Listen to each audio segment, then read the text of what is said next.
listen, I'm not supposed to be on stage until the end of the day, but I've been asked to come up here to address something because I know that there's passion in the room, there's anger in the room, and we're going to talk to the Linqto CEO. But I want you to know this. I'm just like you. I've disclosed I have about $450,000 on the Linqto platform. Some of you have more, some of you have less. All I give a shit about is the community and customers and their funds. I have no loyalty to anyone, no CEO past or present. But remember, after this, we're bringing on the best CEO in crypto, in my opinion.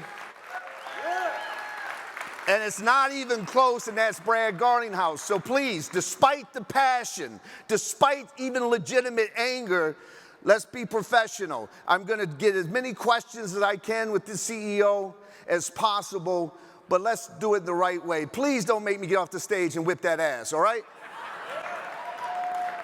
All right, so with that said, I want to bring on Dan Sciliano. He is the current CEO of Linqto, and I'm going to ask him some direct questions. Now let me add this too. I'm a board observer. I was asked, I'm not a board member, but I was asked to absorb board meetings because of my relationship with this community. I asked Dan to come here. He won't say it, but I know it's against the advice of attorneys, but I thought it was important to hear it from him. So Dan, welcome. Have a seat right there. Thanks.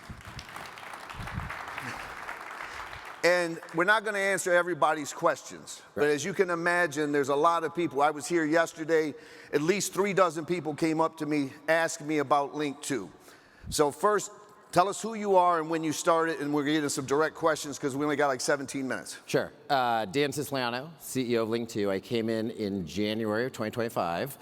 Before that, I was CEO of another company, and I've run and started other companies, but I'm early to crypto, just so you know, and a big fan of this conference and a big fan of the Linqto vision.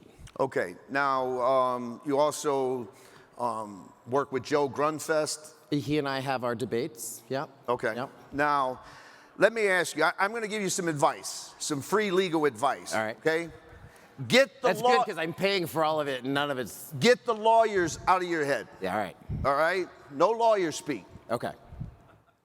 Is Linqto, or was it a Ponzi scheme or a rug pull or anything like that before you got there? No. So like, I think that's the #1 question to answer, which should allow people to take a deep breath, which is Linqto should have done a lot of things better. Some things are a problem, some things are wrong, but one thing we can say with certainty, it's not a rug pull, it's not a Ponzi scheme. I wish we could have said that sooner and clearer than a couple of weeks ago when we put out that press release.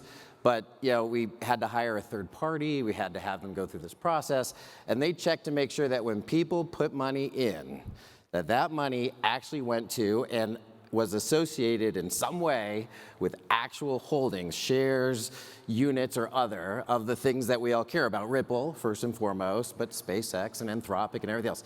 It's all there. All right, so I'm going to ask it directly.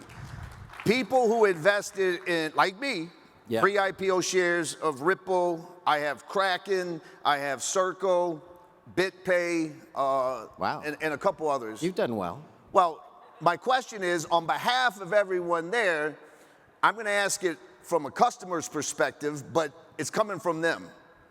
Is my money there and safe? Yeah, your money's there, and it's as safe as, so, okay, I got to throw out the lawyer. It's safe. But the lawyer would say, as safe as it always was, because this is a risky, blah, blah, blah. Okay. Yeah, get that. Yeah, Get Sullivan and Cromwell out of your head. Out of my head. So yes, yeah, the units are there, that's safe. There's a mess of a bunch of securities regulations violations, there's structural issues, there's a bunch of stuff going on, but the thing that could never be cured is not the problem. All right, let me ask. Stuff's there. All right, so why? Well, let me first. There's a lot of scuttlebutt. Yeah. Rumors, right?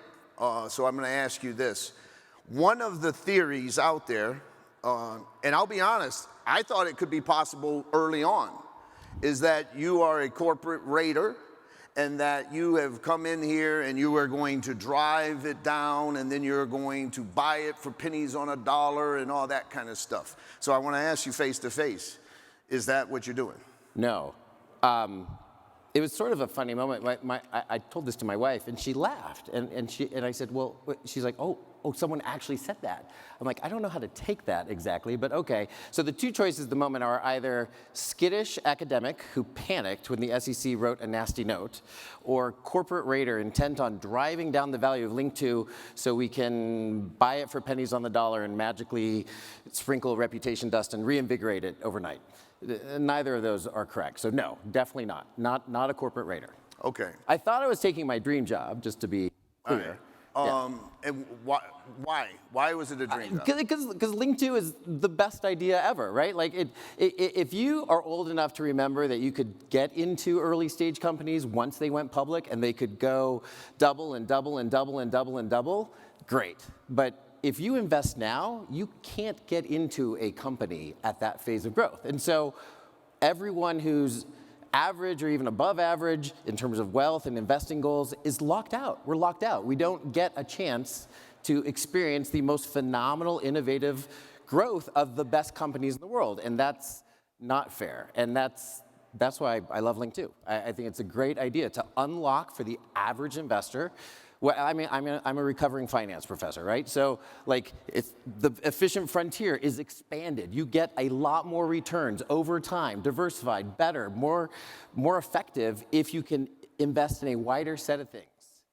And what pre-IPO technology companies, if that's not a part of your portfolio, you're going to miss out. And that's the Linqto idea. All right, well, let me ask you this. Why, you mentioned an SEC nasty note or letter. The real question a lot of people have, I had it, now I have a little more information than I did before, but I initially had it, which is why the hell shut down the platform and not allow people to continue to engage in that vision? Yeah, not on my top 5 to-do items for career excitement. Take a job, shut down the whole thing. We did not do it lightly. So when I say nastygram from the SEC, the reality is that starting as early as October 2024, Linqto got a series of very specific inquiries from the SEC. As a result, we had to produce hundreds of thousands of documents to them. By the time I arrived, it was well underway, and it was a mess. I mean, it's not sort of like little stuff or fringy stuff. I'm up for that battle, right? That's the debate Joe Grunfest and I have. Like, if you're covering new territory, if it's gray area, I don't think the government should get in your way. Like, innovation's good. I'm an innovative guy. I like innovation. But if you're missing on the blocking and tackling, on the fundamentals, that's not great. And that's where I landed. And so in January, we've really fought hard to figure out, can we run parts? Can we do something? And in the end, as painful as it was, I mean, it's no fun to be like, okay, right? We shut down all the trading. Now, we didn't shut down, the ability to get to your account. We're issuing the K1s. You can get your cash out. Like, if you heard you can't get your cash out, that's not true. You can get your cash out. But we shut down all the trading. And we did it because we had to protect the current investments. Had we not done that, current investments would be in jeopardy. It's no fun to be locked in. We're not deluding ourselves, but the current investments would have been in jeopardy. So we did that. Well, what about the counterpoint, which is, okay, there's a new regulatory environment. We can all concede that. You got a new president, you got a new SEC chair, Gary Gensler is, wherever he is. Why not keep it on and continue? Yeah, I mean, try to. It's not just new. I mean, Binance just got fully cleared. Ripple's gotten. I mean, like, look at the list. I mean, people are getting clean bills of health. Here's the difference.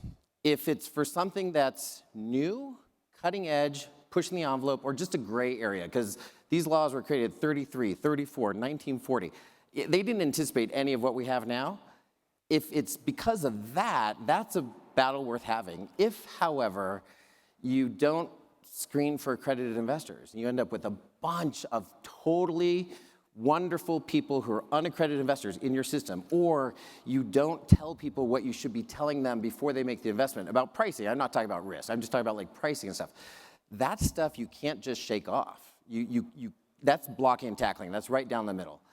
Because of that, if you proceed after the SEC has asked you lots of questions and you've produced lots of materials and documents, if you proceed, they don't have much of a choice but to shut you down and do things like forced rescission for unaccredited investors, like the most unfair thing on the planet. Okay, Sorry. what is, no, well, a lot of people don't know what forced rescission is, and what is that, and is that part of the reason you? Yes. So if you are an accredited investor and you go into a system and there's some errors in what's been done and how it's done, it can be technical, it can be whatever, you might be eligible for something called rescission, which is, hey, I want to undo it all. Set that aside. That's not what I'm talking about. What I'm talking about is if you're an unaccredited investor, in order to protect you, what is often the operational MO for the SEC is that you go in and you say, oh, we just have to undo it as if it never happened. Now, that seems like a good idea if that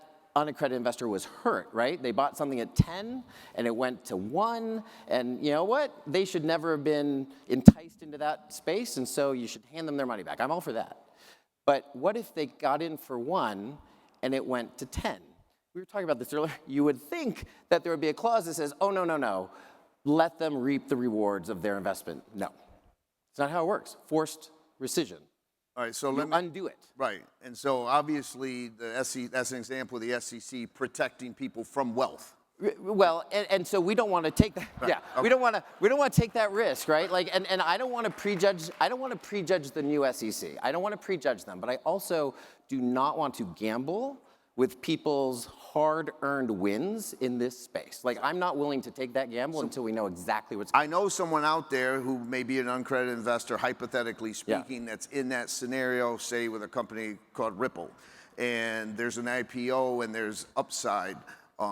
Is there a path for them to? There is. Okay. Yeah. I mean, the original talk was going to be like, hey, we all deserve better than these complicated, multi-layered SPVs. They're completely opaque. You put money in, they're costly to run. You either pay in a markup or you pay in fees afterwards. There's two easy paths. One's better, blockchain-driven, compliant security tokens that are frictionless and beautiful, and you already heard a lot about that. I'm a big fan. The other is already available, and it's a closed-end fund. You can do a publicly traded closed-end fund if you want. Hard to set up and kind of expensive, but once it's up and running, any retail investor can invest in a closed-end fund that's publicly traded. So there is a path to get there. And I mean, I wish I could go into all the details, and I do want to, if we can't possibly have answered nearly a third of the questions people had. So if you want to email me, here's the inside email for me, because the other one gets a lot of email. It's Dan S, as in Sciliano. So Dan S at linqto.com. Email me, and I will try to get back to you, or I'll have someone get back to you. But that's actually what we're really focused on now at Linqto, is to get from where we are, which is a hot mess where we've fixed a lot of stuff, but we still got to get out from under the SEC, to a place where even the unaccredited investor, through no fault of their own, would otherwise still be stuck no matter what we did, and they can have everything they were promised: liquidity, upside, and the chance to hold something that they couldn't otherwise get access to. And that's probably through a closed-end fund, by the way. All right, now, Circle, right? I know I'm not the only one in this room that owns, pre-IPO shares of Circle on the Linqto platform. We know they're going public. Yep. Right? Very soon. So what can we expect? Yeah, and Chime too, and we've got some other stuff in the pipeline. And I want this answer to apply. I don't believe Ripple is going public this year, but hypothetically, in your answer, you can ask the next guy. Yeah. I want you to assume, for people in this room, that hypothetically speaking, Ripple does file for an IPO by the end of this year. What can they expect? Yeah, business as usual. As of right now, we're processing IPOs, everything business as usual. So you've done it before, right? Yep. So there's a lockup. We give you notice. You can track it while it happens. It takes anywhere from 1 to 2 weeks after the lockup expires. You get distributed shares if you want into your account, or we can do a cash out transaction. So as of right now, that's the exact plan. Now, maybe it ends up being sooner liquidity. If you get to a closed-end fund that's publicly traded, you can get in and out of a position completely if you want. You can't do that right now. So the future might be a little different, but as of right now, business as usual. Now there seems Same with your cash, by the way. I do want to emphasize that because I had several people say, well, I really want my cash out. I'm like, you just need to go on and you can do that. And if you have a problem with that, send me an email. You know, at the beginning, I stated to them, and I stated to you to your face, that I have no loyalty to you, to Bill Saris, the founder, to Joe Endoso. It doesn't mean I don't like people, but what steps are you taking to protect them? How is the end of the reason I agreed to be a board observer?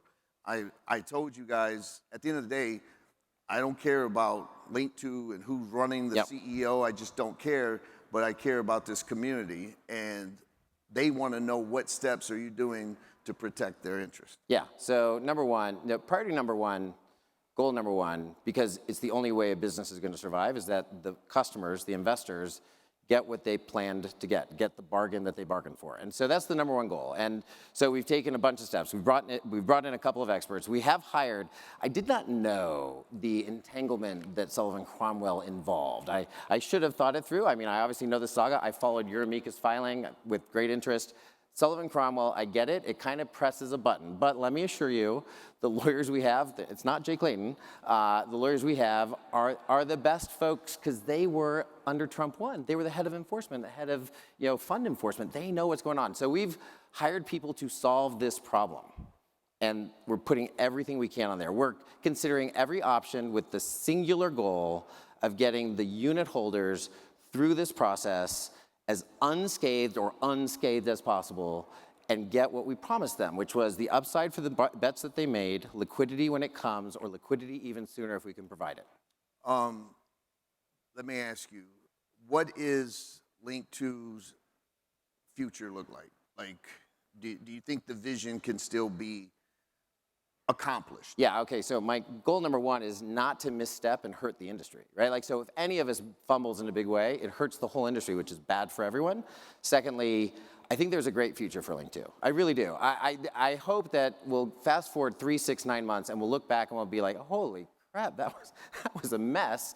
And I'm glad they're through that. And then we will be onto bigger and better things. There are lots of ways to bring these billionaire-only assets to everybody so that we can share in the growth and wealth, and we plan to do that. And some of it's gonna look like what we did before, right? It's a way to work, but there's even better ways to do it, and that's our plan. The only other thing that I've heard from people is that you're possibly exaggerating the regulatory environment, the regulatory situation, or the hurdles, challenges, violations, whatever you would call it.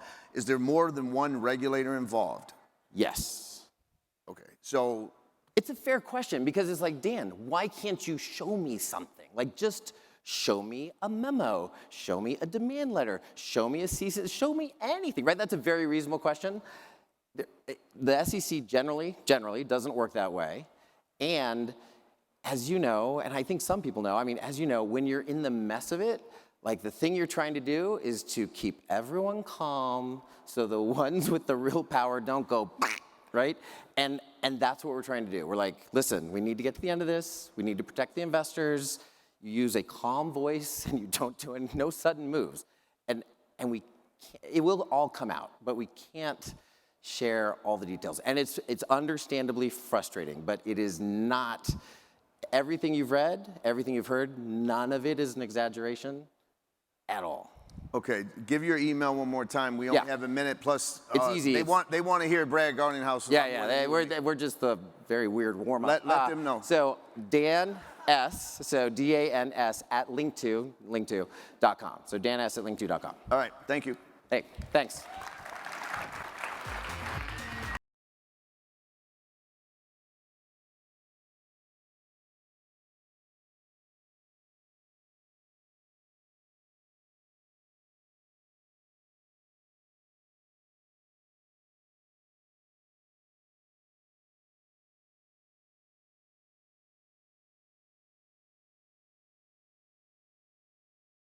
Another small change to the schedule.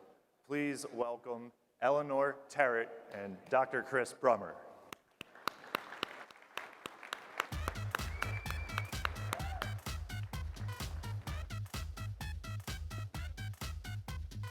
Me plus you, Alrighty. Hi again. Okay, we'll do this.